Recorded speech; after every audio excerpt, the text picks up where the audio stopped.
Hello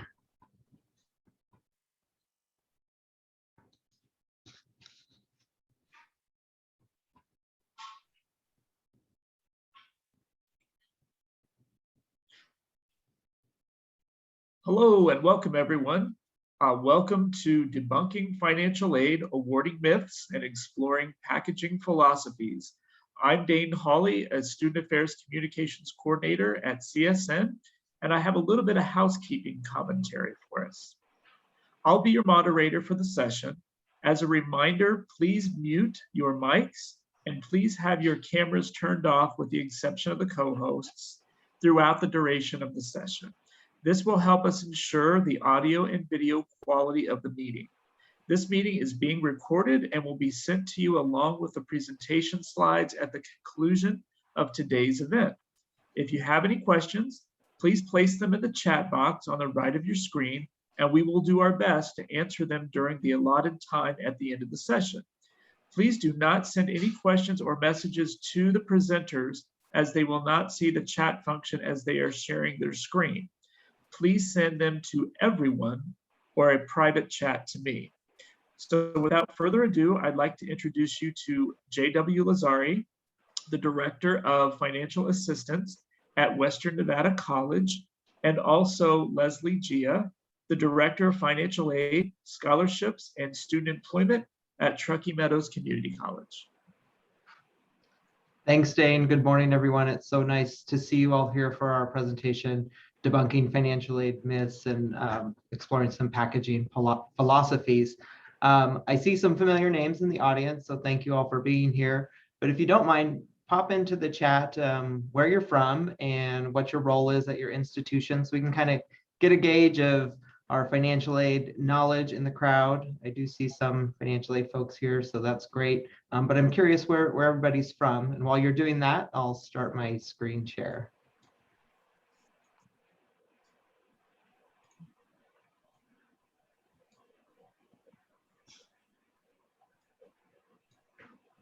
All right, it looks like UNR's here. We got some UNLV folks. Great, well, thank you all for being here. Leslie and I are really excited to share some of this information with you. And I'm just so happy to be here with my colleague and friend, Leslie Gia from Truckee Meadows. So let's jump right in. Leslie's gonna go ahead and start and give you a rundown on what we're hoping to accomplish today.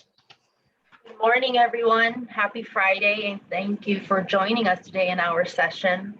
As we go through this presentation, if we use any language or terms that you guys are maybe not familiar with, please just speak up and let us know, and we're happy to explain any of that to you all. Sometimes when we work in financial aid, we kind of use language and we forget that, not everyone may not be familiar with that. So please just let us know and we're happy to explain. But just to give you guys a rundown of what we're going to be covering today in our session, JW is going to start our session off by just talking about what are some common myths we hear related to financial aid. We are going to talk about what's the literature out there on financial aid, including student loan borrowing at community colleges. And then we're going to dive into our financial aid packaging philosophy. Great, thanks, Leslie. So we're going to start by taking a little quiz just for fun. So I'm going to launch a poll here, and we want to kind of gauge your financial aid knowledge. Don't worry, we won't be reporting any of this back to any supervisors if you're supposed to know these things. So just for fun. So let me go ahead and launch this poll. So you should see it here in a second. So hopefully you see the poll now. Go ahead and take a minute, and once most responses are in, we'll go ahead and talk about the results.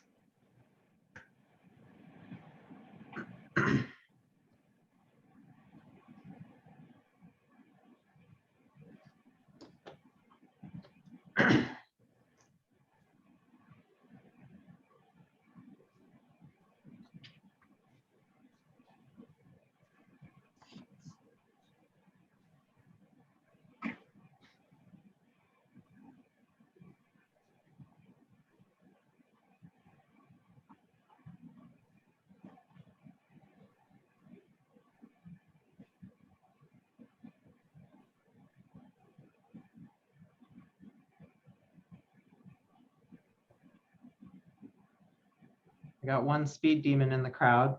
Must be a financial aid person.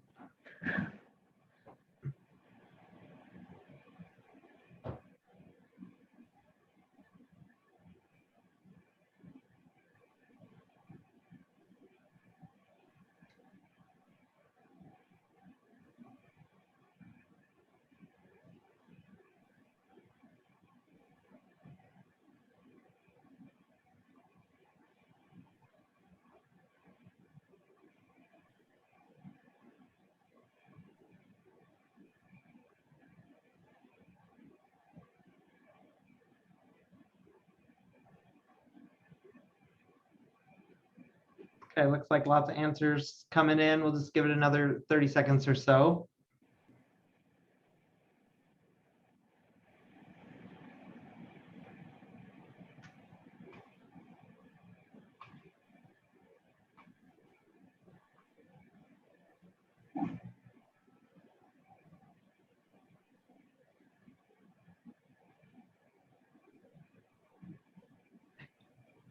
All right, it looks like we got about 75% of you that have answered. So I'm gonna go ahead and end the poll, and we are going to share the results. So again, nobody's judging you on your answers. We're not reporting this anywhere. We don't even know what your answers actually were.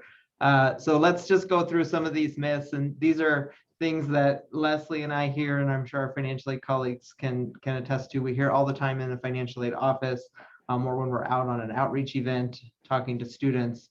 So number one, FAFSA. The FAFSA stands for, and I'm happy to see that most of you got the right answer. It is the free application for federal student aid.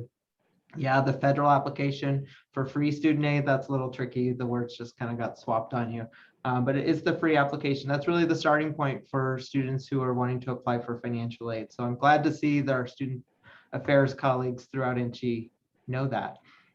Number two, parents and family are the primary source to help students pay for school. So we're split on this one. And really, that is a fact. Really, the philosophy is that parents and family are the primary source, and then there's aid programs available to assist.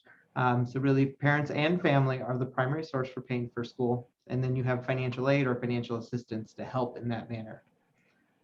Number three, the FAFSA is hard. Well, this might be relative based on your knowledge or your experience with completing the FAFSA. The FAFSA is intimidating. There's no doubt about that, especially for our high school students, our first generation students, our adult students returning to college. Like, what is this form and why are they asking me all these very personal questions? The fact really, though, is that the FAFSA continues to get easier. You'll hear legislation or talks of legislation all the time about how to improve or simplify the FAFSA.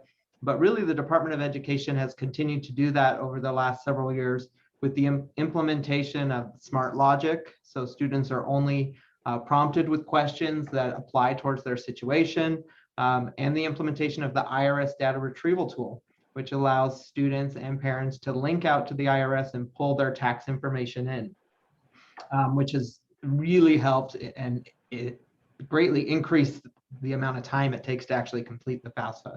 And JW, sorry, yeah, I just want to add on here that I think there's a lot of people who really have a difficult time with completing the FAFSA. And just recently, in the past reconciliation bill, they, starting 2023, 2024, they will be changing the number of questions on the FAFSA. So it's going to be even less. I believe they're looking at 30 questions right now, starting 2023, 2024. So we're hoping that it's going to be more simple for more folks to complete.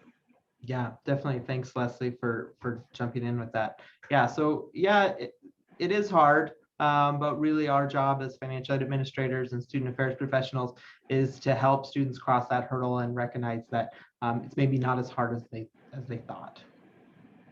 Okay, moving on to number four, the FAFSA is only used for federal aid. So that is a myth. So I'm glad to see that a lot of you got that answer correct.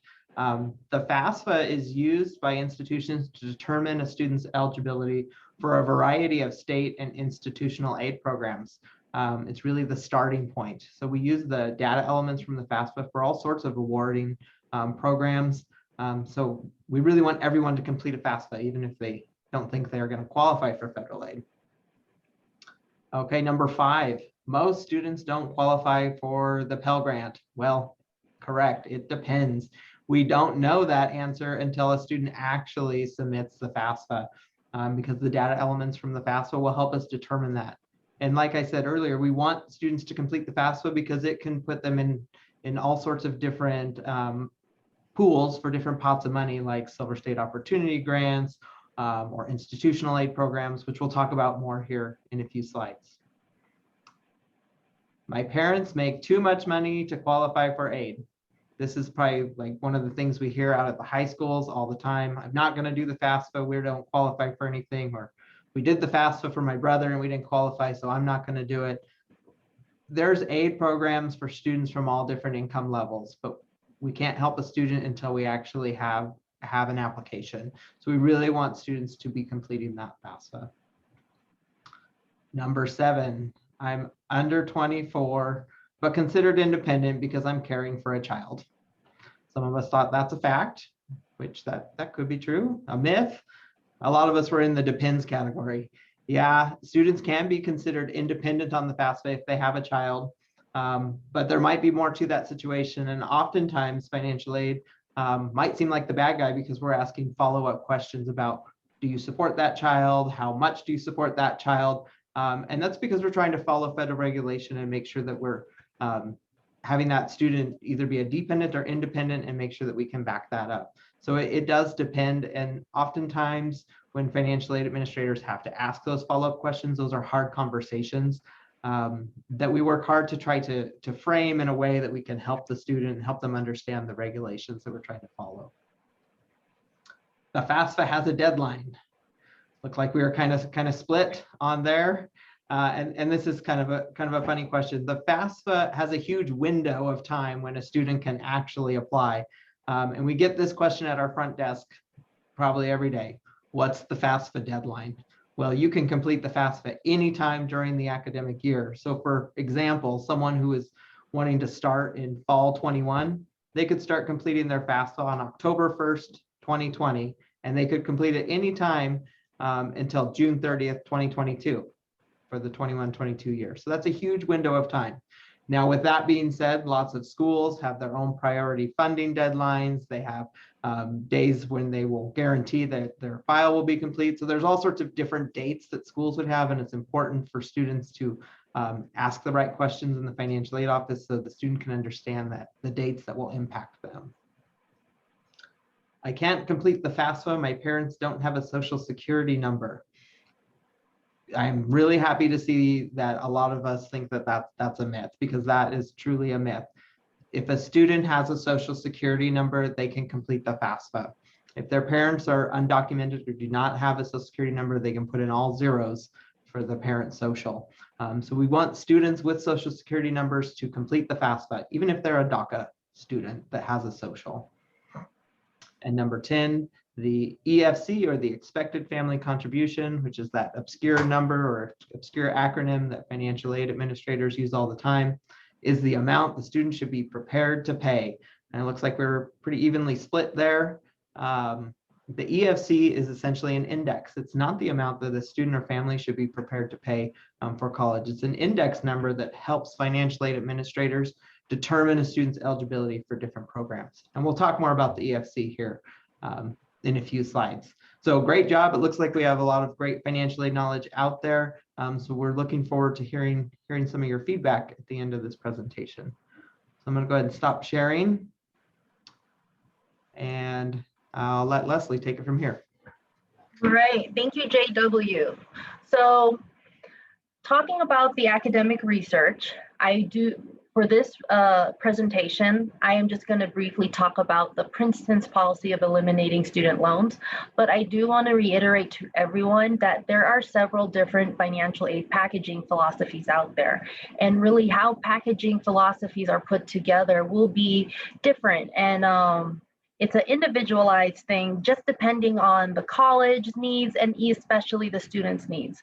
But I want to talk about this policy in particular because this is something that TMCC and WNC really tries to strive for. But the research shows that in 2010, when Princeton decided to change their packaging philosophy and not offer loans, but replace them instead with institutional grants or scholarships, what they actually saw in the research was that it really helped their students succeed. They saw an increase in more students graduating and reduced also students stop out. Next slide, please, G. So what's the literature right now on student loans? So right now, the current federal student loan borrowing policy allows part-time students who are enrolled at the community college to borrow the same amount in student loans as a student who would be enrolled in a four-year university. And unfortunately, this is one of the policy implications when this was created, because Congress, when they had put this policy together, this was really targeted for students who are pursuing degrees, a four-year bachelor degree.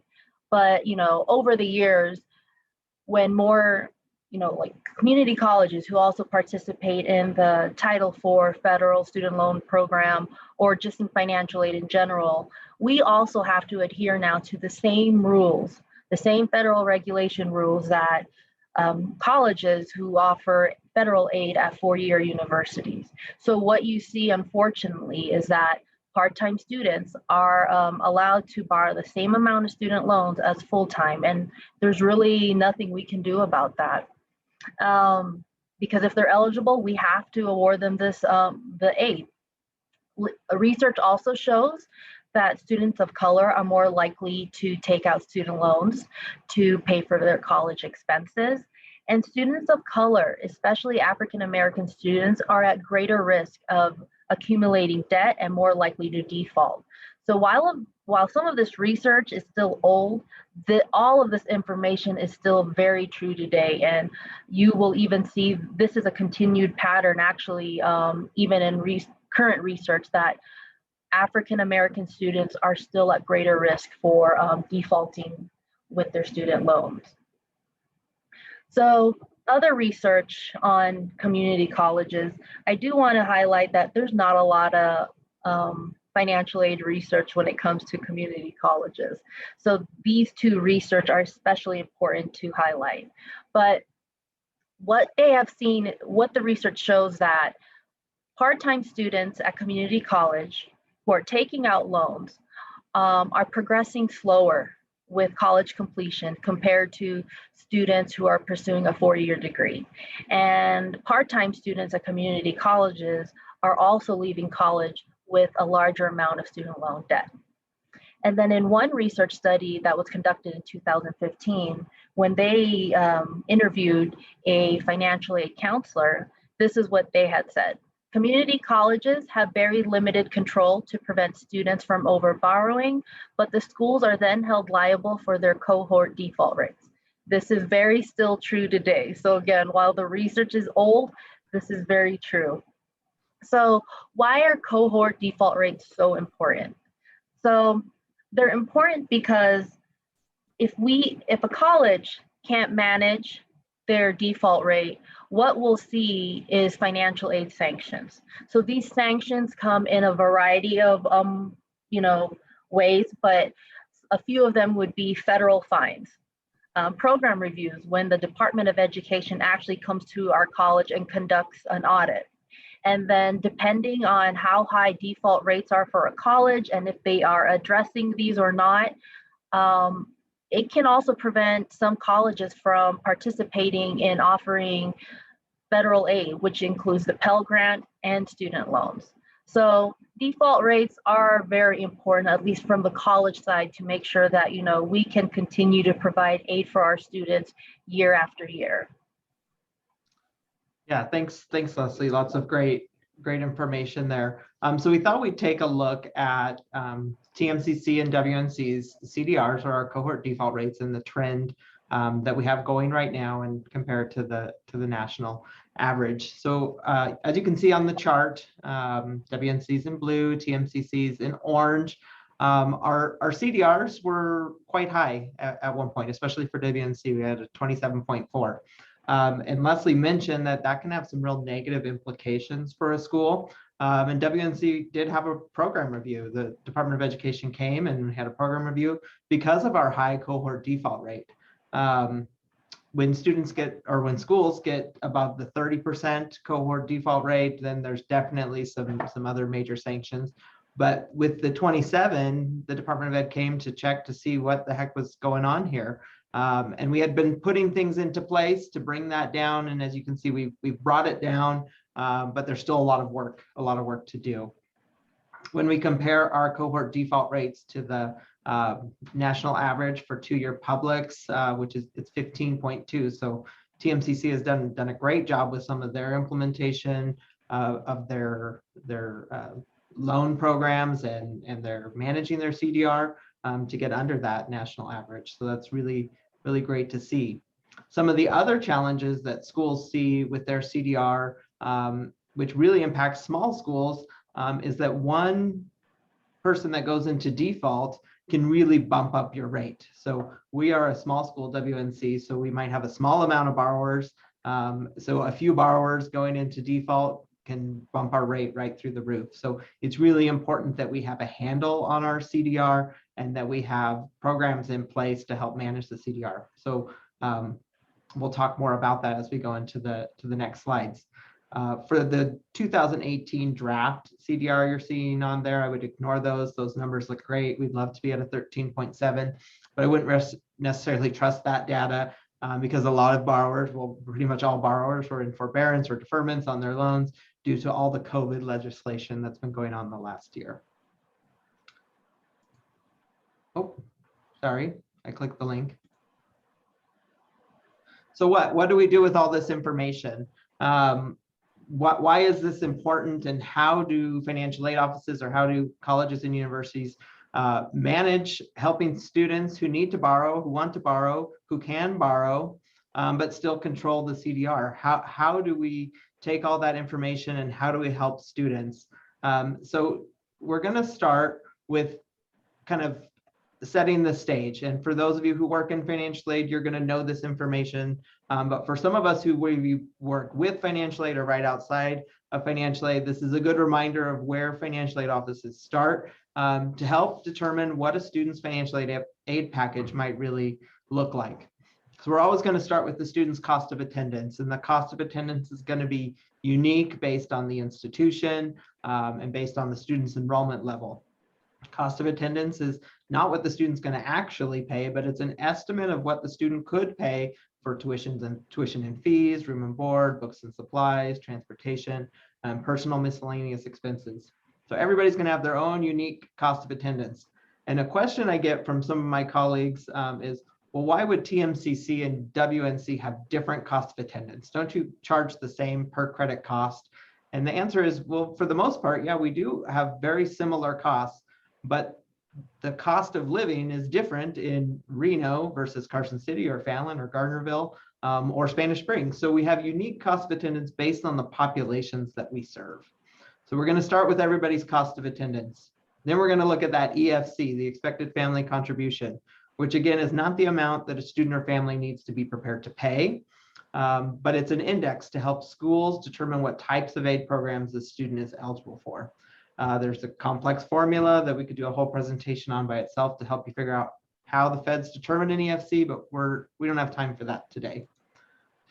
So essentially, we take this complex formula, we take the COA, or the cost of attendance, we subtract the EFC, and that determines the student's financial need. That financial need is the amount that the financial aid office can award to a student through need-based federal, state, and institutional aid programs. So schools are limited by what kind of funds they have and who they can give them to based on a student's financial need. So that's really an important piece just to kind of keep in your mind as we progress through this presentation. Once we've done that for a student, once we figure out what the student's financial need is, and we look at a variety of other eligibility factors, we can help determine what types of awards we can give a student. So we do that through a financial aid offer letter. So we have a snippet here of one of TMCC's financial aid offers, which includes a variety of funding sources: federal, state, institutional grants and scholarships, and even a work-study program. Our goal at the community college level for both TMCC and WNC is to try to provide the student with a comprehensive financial aid package through all of the sources that are free aid or aid that the student might have to earn, like work study. We do not pre-package or pre-award student loans. So multiple years ago, when we had that high CDR here at WNC, we had been pre-packaging or pre-awarding student loans, which made it very easy for students to accept the loan and borrow before they even understood what was happening. We've changed that philosophy to return to focusing on how do we get aid to students that is not something they have to pay back. And if they want to borrow, we make them take some other steps. So we work hard to try to give them a comprehensive package that includes all different types of aid. Once we've done that, we can figure out, well, what is the unmet need of a student after we've awarded them institutional, state, and federal aid programs. We know that there's still unmet need, and this is where we see students start to borrow to try to fill those funding gaps. So similar formula: COA minus the EFC minus awarded aid is the student's unmet need. And we're always after that unmet need number, and how can we help the student meet all of their needs. So we're going to launch another poll to see what your thoughts are on what the actual unmet need amounts are for both TMCC and WNC. So you should now see a poll with just 2 questions this time. And I'm curious what your guesses are. How much unmet need after we've awarded those programs do we still leave students with?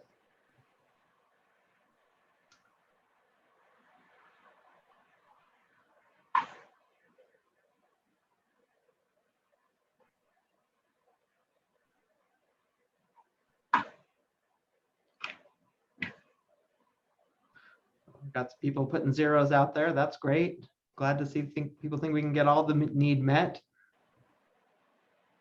We'll give it just another few seconds for people to finish up.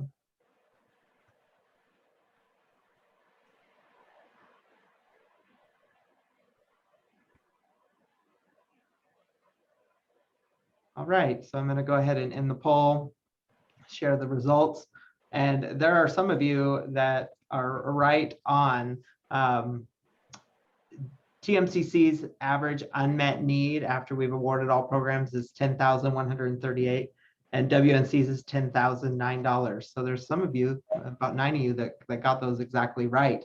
That's still a lot of unmet need.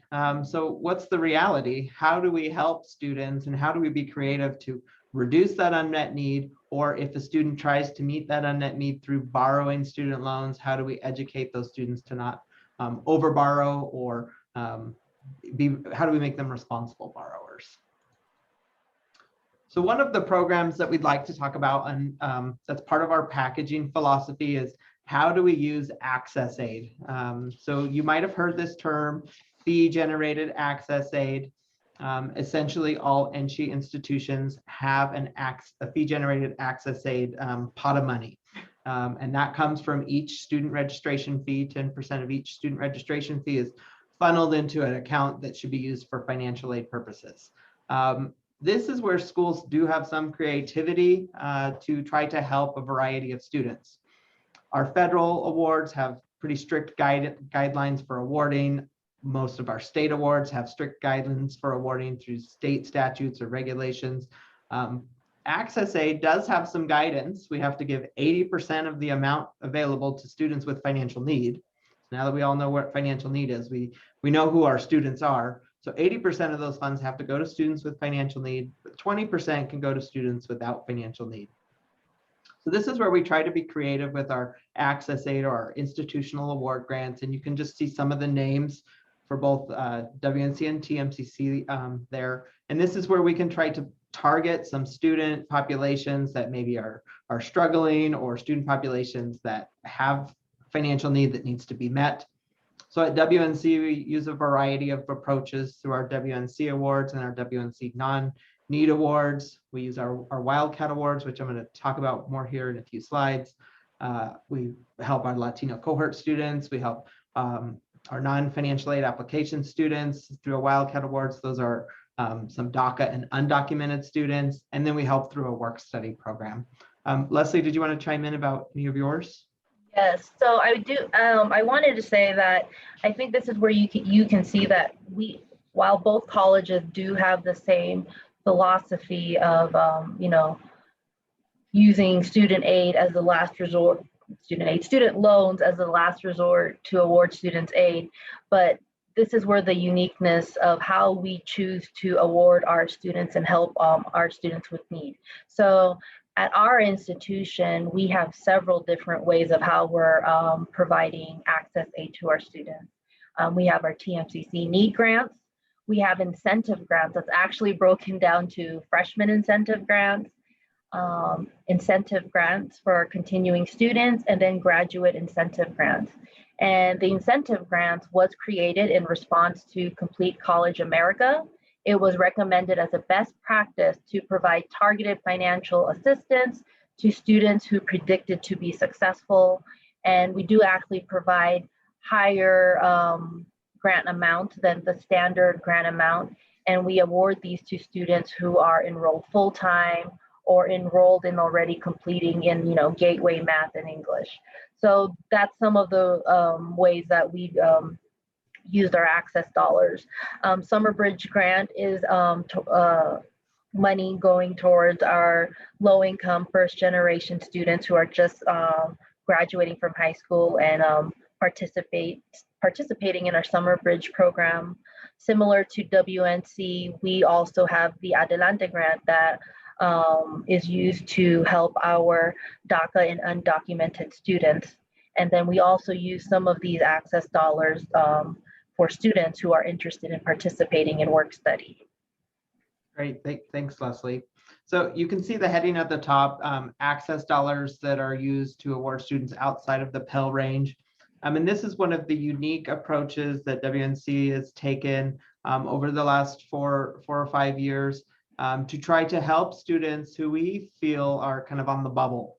And we've adjusted the logic in our awarding criteria for our Wildcat Award to help these students who are outside of the Pell Grant range. So maybe a student with an EFC of 5,700 or higher, up to 9,000 or 10,000. So students who generally don't get any federal aid, don't qualify for all of the state need-based aid programs. Maybe they have a millennium, maybe they have a small scholarship, but students who aren't getting a lot of other help through financial aid programs.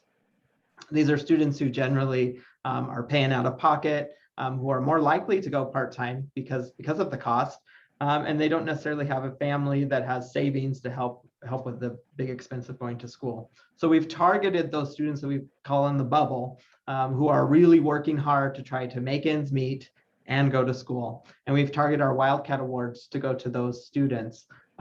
These students still have financial need. They have a lot of financial need because they're not getting any of those big Pell Grants or big Silver State Opportunity Grants.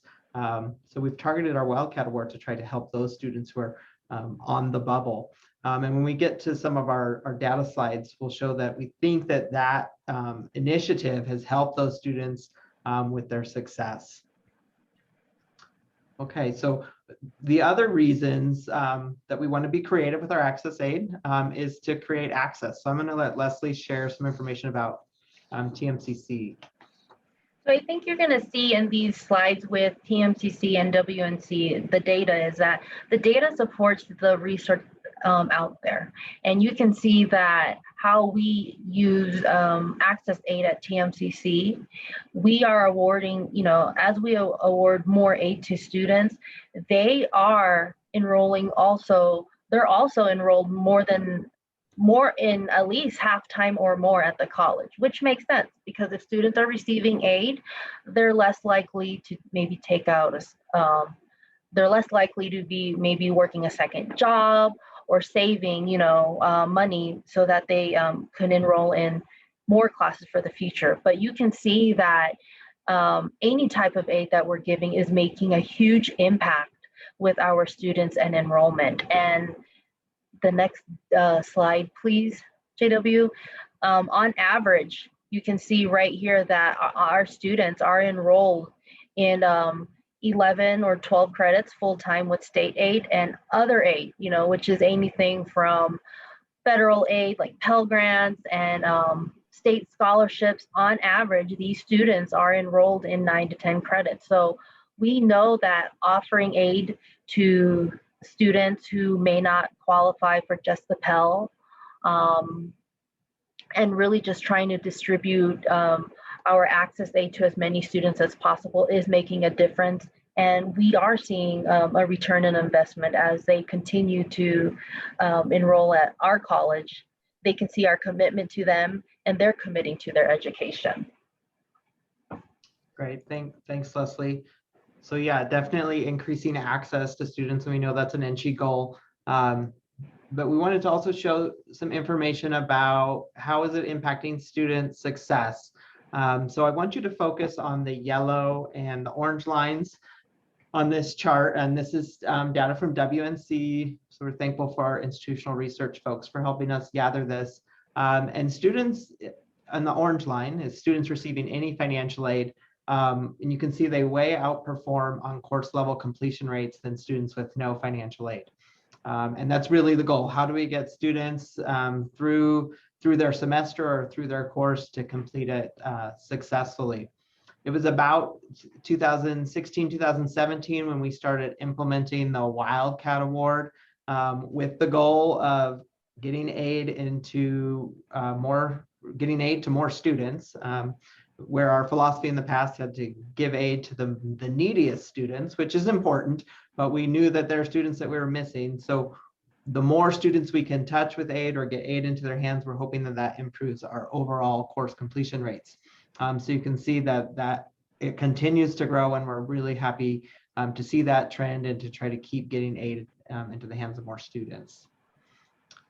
And additionally, persistence and retention rates you can see students who receive any type of aid outperform students with no aid. And so our goal is really to get more students to apply for aid, more aid into those students' hands. The other great thing that it's not just access aid that has impacted these numbers. Our WNC Foundation has significantly increased the number of scholarships we have available to offer and the amount. So we're really grateful for those efforts from the foundation to try to get more aid into students.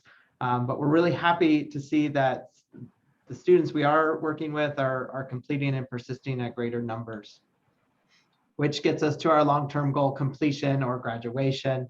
And if you look down at our 2020, the orange line, students with receiving any financial aid graduate at a significantly higher rate than the students with no aid or any other students. So aid does have an impact on access and success, and the numbers show it, and the numbers demonstrate that that's important.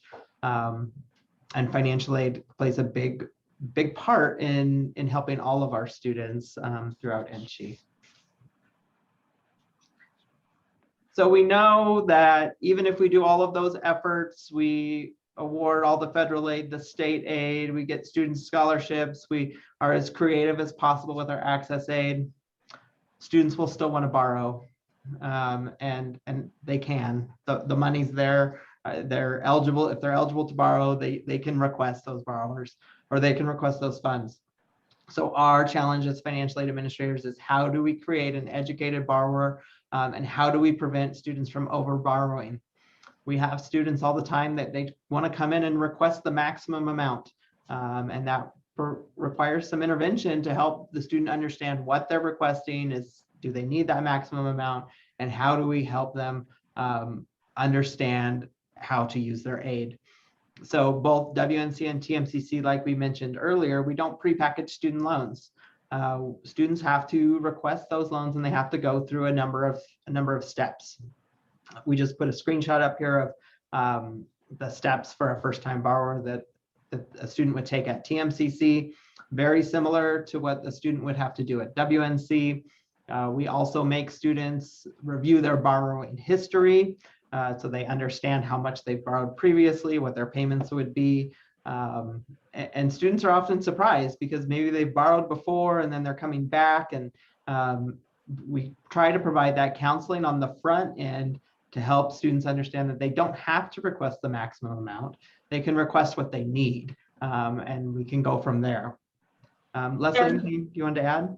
Yeah, and I mean, and I think the message here too is that we're not saying that student loans are a bad thing, but we're saying that, our goal is that if students have to borrow, one, it's okay to borrow, but we want to educate you guys. We want to help our students understand that, when you borrow, here are your, you have to understand what are your rights, your responsibilities, what are your repayment options, how you can contact your servicer, and really what are the different ways to repay your student loans and avoid delinquency and default. Because we also know that as JW pointed out in the previous slide, that we do our best to try to fill the unmet need for our students. But sometimes, we know that students will need just more. But, it's again, educating them that, a student loan is going to be your better choice, better than a private loan, or using credit cards or a payday loan to pay, if you need additional assistance. So again, it's just really arming our students with information to kind of help them just make better decisions, but also allow them to know, when you borrow student loan, you also have to be aware of the responsibilities that come with it. Great, thanks, Leslie. So we know that we can do all that information on the front end, but the student and the borrower is going to leave us at some point.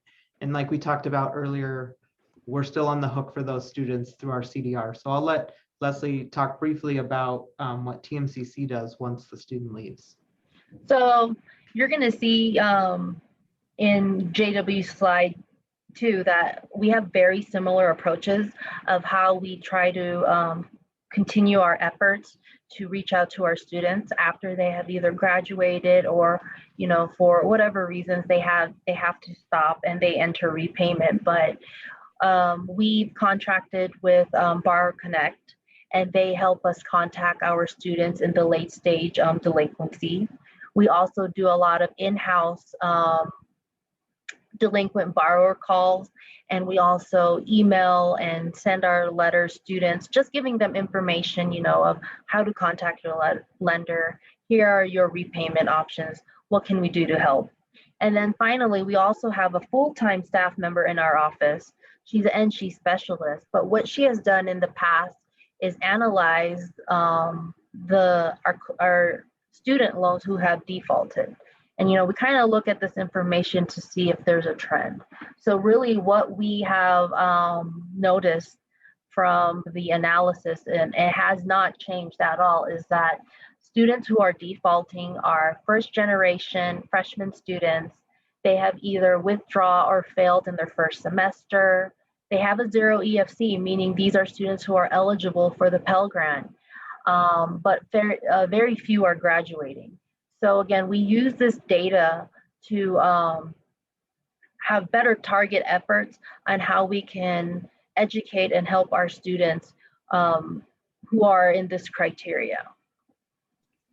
Great, thanks, Leslie. So yeah, WNC does have a very similar approach. We also are contracted with Borrower Connect, now called Loan Science.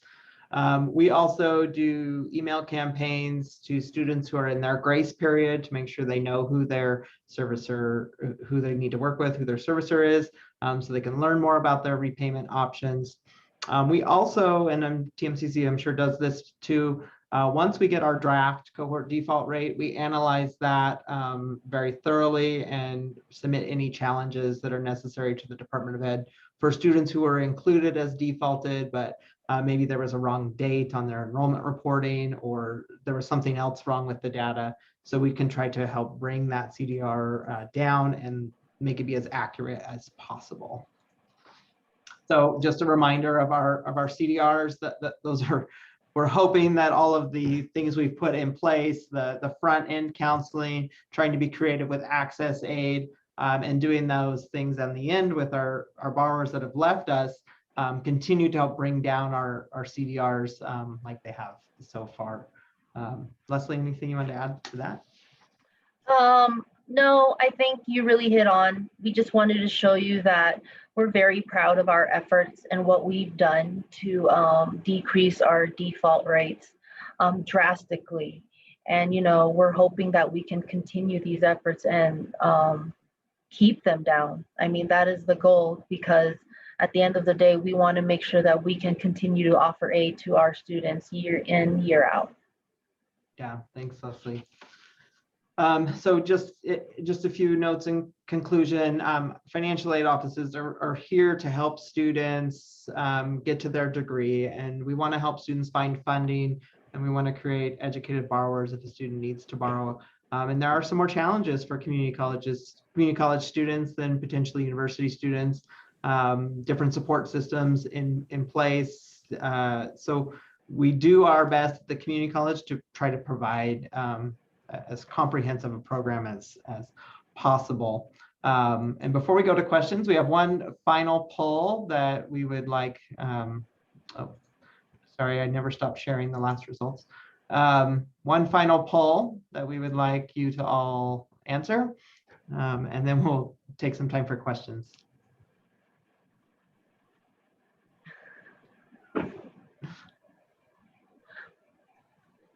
So these are fun to watch the results.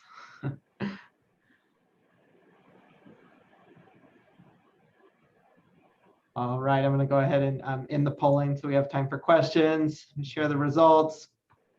Well, I'm happy to hear that some of you think that's a myth. It might depend on the day. But yeah, financial aid people, while we might seem ornery and mean and following lots of rules and regulations, most have a good heart and want to help students succeed. All right, and we'll take some time. If you have questions, you can put them in the chat. I'm fine with if you want to unmute as well. And there's a list of references, and Dane, like Dane said, we'll share this presentation after. Yes, and for the benefit of JW and Leslie, we have about 3 to 4 minutes for the Q&A period. Okay, great. So Gavin has a question. Is there a federal aid policy about aid only covering courses that are required for a declared major, or does institution apply? Great question. Yes, the answer is yes. Federal aid and most state aid programs can only be awarded and dispersed towards courses that apply to the student's declared degree or certificate. So yeah, there's different ways institutions go about implementing that. In the shared instance, so the community colleges and NSC, we have a degree mod that we use. Yeah, other questions?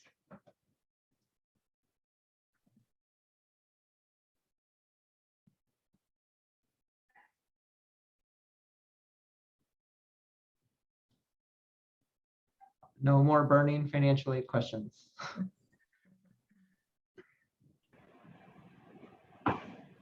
Well, thank you all for being here. We're so happy to see so many of our colleagues here in a financial aid presentation.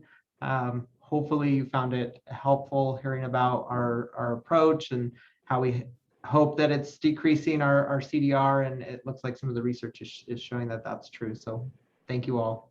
Yes, thank you all for coming in, joining us this morning on our session, and we hope you guys have a wonderful day and you enjoy the summit. Yes, thank you to both of our presenters, and thank you to the attendees for joining us. At this point, you'll need to go back to the summit website to enter your next breakout session, which will begin at about 11:30. Thank you, Dane. Thanks for moderating. Thank you, everyone.